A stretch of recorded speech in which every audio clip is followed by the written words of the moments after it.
Chapter 28. At around 4 that afternoon, Omally was to be found cycling unsteadily down Cagliostro Crescent. He and Neville had enjoyed several afters of the triple persuasion to celebrate John's triumph in saving the Swan from a fate which, if not actually worse than death itself, amounted to very much the same thing. Neville had waxed sentimental, as was often his way when in his cups, and had been effusive in his praises. "You have performed a service to the Flying Swan," he told the grinning Irishman, "of such magnitude that any financial reward would be pitifully inadequate as an expression of its worth, and thus to offer it would be tardy and churlish. Instead, I give you my sincerest thanks, offer you my deepest respect, and promise you my continued good fellowship. Such things, you will agree, are beyond price." John had no reply to make, although several sprang immediately to mind, but he was pleased beyond measure that Neville was his old self again. He had accepted a bottle of Scotch from the barman's private stock, and the evening offers tangible appreciation for his noble deed. Omally turned right into Moby Dick Terrace and brought Marchant to a sudden, unexpected, and wheel-shuddering halt. Parked outside his house was a long black car of advanced design and uncertain extraction. "The Garda," said John, hastily steering Marchant up the curb and into an alleyway. Parking up, he dismounted and peered around the corner to see just what was what. A figure issued from his front doorway. It was not a policeman, as he had feared, but a dwarf in chauffeur's livery. The creature hobbled around the driver's door and entered the vehicle, which at once drew away, slowly and soundlessly. John cowered back as it passed him by, and strained to get a further glimpse of the car's occupants, but the windows were blacked out, and it was impossible. "Curious," said John, as he crept out of his concealment and led Marchant home. "Mrs. King is keeping strange company these days." As he pressed his key towards the lock, the door receded before it, and there in the passageway stood that very woman, John's landlady. She was dressed for the out, cashmere coat, knitted hat and string shopper. "Oh, it's you," she said, which would have left most people lost for a reply. "Your servant, ma'am," he said himself. "You've had a visitor." "Did they leave cash or a cheque?" Omally asked. "I'm expecting several such callers this week." "And so you should be. You owe a month's back rent." "Where did they leave the money?" John inquired. "I'll pay you at once." "He didn't leave any money as far as I know, just a parcel." "Oh, yes." Omally certainly didn't recall ordering anything. "He said that you and Jim Pooley had won prizes. He didn't have your mate's address, so I gave it to him." "Prizes, eh? Well, I did enter a competition in hope of winning a microwave oven for you. Perhaps that's it." Omally often amazed himself by the ease with which words of untruth sprang to his lips. "Shall we open it together?" "I haven't time for that. I must get out before the shops close. I've left it on your kitchen table, and that kitchen wants cleaning, Omally. Self-hazard." "I came home at this time expressly to deal with that." Omally eased himself past the woolly-hatted harridan. "Deceit you do." The front door slammed shut upon her words in blessed relief. John bested the 23 stairs which led to his chambers and pushed open the door. Things were very much as he had left them. No good housekeeping fairy had descended from the lands of the blessed during his absence to flick the much-needed duster or make free with the vacuum cleaner. Although he was a stickler for personal hygiene, John's rooms left very much to be desired, tidiness-wise. Omally took off his jacket and tossed it onto his unmade bed.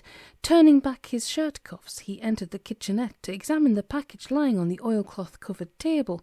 It was a brightly coloured affair, bound in twine and scaled with sealing wax in a quaint old-fashioned manner.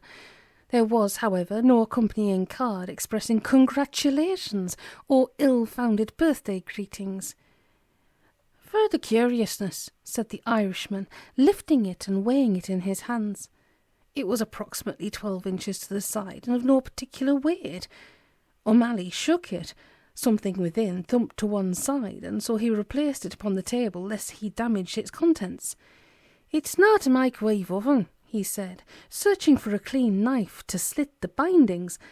As none was readily available, he wandered back to his jacket to fetch his Barlow knife. Selecting a blade suitable to the task, he returned to confront the package.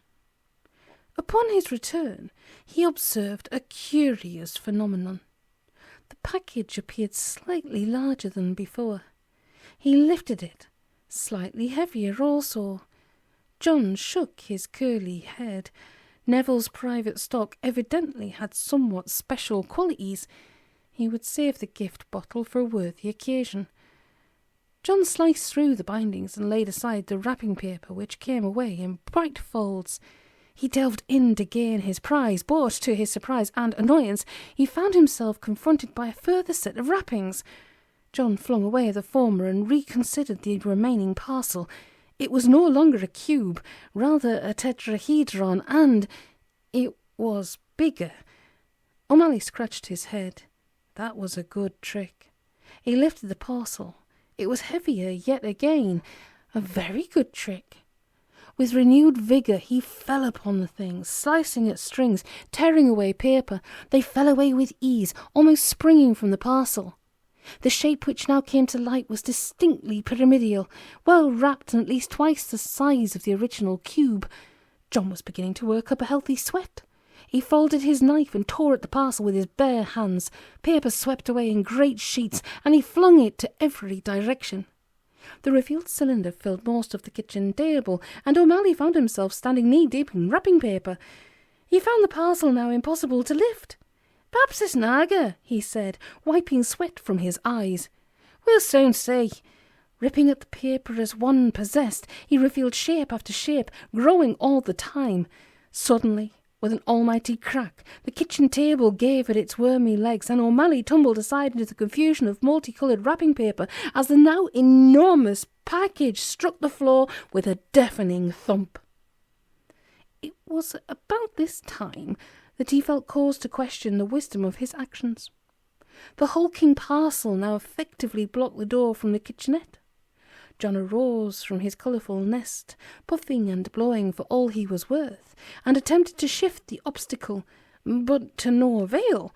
All he succeeded in doing was tearing away several more layers of paper. The parcel burst asunder, now visibly growing in size, to the accompaniment of loud ripping and tearing sounds. John flattened himself against a wall.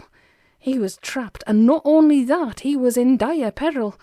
The door was now completely blocked. The kitchenette window was too small to permit squeezing through, and a further series of ominous sounds informed him that the parcel was far from finished with its untoward quest for further expansion. With a sharp snap, the thick length of rope which had restrained the Pandora's box severed, whipping Omally painfully across the face. Spit and blood. The indefatigable Irishman sought escape. Take your pick, this wasn't, and he had no further wish to open the box. The parcel bulged menacingly about its lower regions, and a huge appendage sprang out from it, splintering the remnants of the dilapidated kitchen table and pummelling against the wall. Omally leapt up onto it and clung on for dear life. Crockery crashed down from the dresser shelves, and the elderly porcelain sink crumbled from its mountings and was gone in a cloud of whitened splinters. John scrambled across the seething parcel, which was unfolding into every direction with unrestrained force, destroying all that lay before it, and rapidly filling the room. The thing pulsed with life, and John could feel a hideous strength moving beneath him. Suddenly, he was in darkness. The window was blocked, and he was now being driven upwards into the ceiling. It was not going to be a pleasant way to go. John lay on his back across the swelling mass of homicidal packaging, his hands pressed against the polystyrene ceiling tiles he had known and always hated. The smell of a generation's nicotine, much of it his own, filled his nostrils, his ears popped from the pressure, and his breath came in short pants. He was surely done for. The spreading parcel of death rumbled beneath him, wreaking further destruction, pulverizing furniture and fitments, horrendous, unstoppable. O'Malley's nose edged closer to the ceiling. He fought to reach his knife, but his hands were trapped at his sides. He was powerless to resist the irresistible, relentless force which bore up underneath him. "Holy Mary, Mother of God," said John O'Mally, "put a good word in at some spade for this unworthy son." There was a bone-sickening crunch, and O'Malley was no more. O'Malley was no more in the kitchenette. He was now in the loft. John opened his eyes. If this was heaven, then it didn't look all that heavenly. Dust and dirt and pigeon poo weren't much of a happy ever after. Perhaps he'd gone to the bad place. So hell was an eternity of loft space. John sought to escape before the rolls of insulation arrived. His for the perpetual laying. What torment! He leapt to his feet, striking his head on a roof timber and squinting about in what light the missing slates admitted. He was still alive, or at least he thought he was. Nursing a multiplicity of cuts and abrasions, he climbed across the joists, seeking the hatch which opened above the stairwell. Beneath him the sounds of groaning timbers and cracking plasterwork were not exactly music to his ears. The unstoppable package was filling the entire house. It had to be now or never. John found his way around the unlagged water tanks and dug his fingernails about the flap of the loft hatch, tearing it away. Without a thought for safety, he leapt down through the opening and crashed in a heap on the landing. Cracks were racing across the walls of his room, furniture splintering, glass shattering. Ignoring the pain in his ankles, John dived headlong down the stairway, tore open the front door, and rolled into the street. He picked himself up, hands upon knees, and bent gasping for breath. A terrific figure besmutted with plaster roof dust, soot, blood, and pigeon plops. Not a pretty sight. "Afternoon, John," said old Pete. "Decorating, is it? Good job before a professional day." John climbed painfully onto Marchant, cocked the pedal, and cycled away with as much haste as he could muster. Old Pete watched him go, before angling his deaf ear towards the sounds of destruction issuing from O'Malley's house. "Structural alterations," the ancient told his dog. "I hope he's got planning permission." Young Chips woofed non-committally and addressed his nasal attentions to a nearby lamp-post. Pooley stood in his bath-towel skirt, perusing the brightly coloured parcel which rested upon a tablecloth of equal vulgarity to O'Malley's. The professor had granted him an early finish to the day, and he had just been running the bathwater when the package had arrived. "I don't remember entering any competition," said he, unfolding his pocket-knife. "Still, never look a gift parcel in your wrappings." O'Malley turned right into Abaddon Street, and then left, much against Marchant's wishes, into Mafekin Avenue. "We have to get to Jim's," he told his complaining bike. "He's in danger. I'll make it up to you later." Jim seated himself before his free gift and turned his knife between his fingers. "Gently does it," he said. "Don't want to damage the contents." O'Malley mounted the pavement and rattled along our uneven slabs.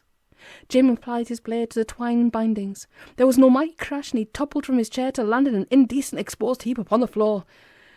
"Don't do it!" O'Malley stood in the doorway. Jim's door dangled uneasily from its hinges before slamming to the floor with a great bang. "Don't do it, Jim!" Pooley looked up fearfully from beneath the table at the besmutted apparition standing shakily in his doorway. "What's your mate, Jen?" he said in a voice of no small surprise. "This is all a bit drastic. Is my doorbell broken, or what?"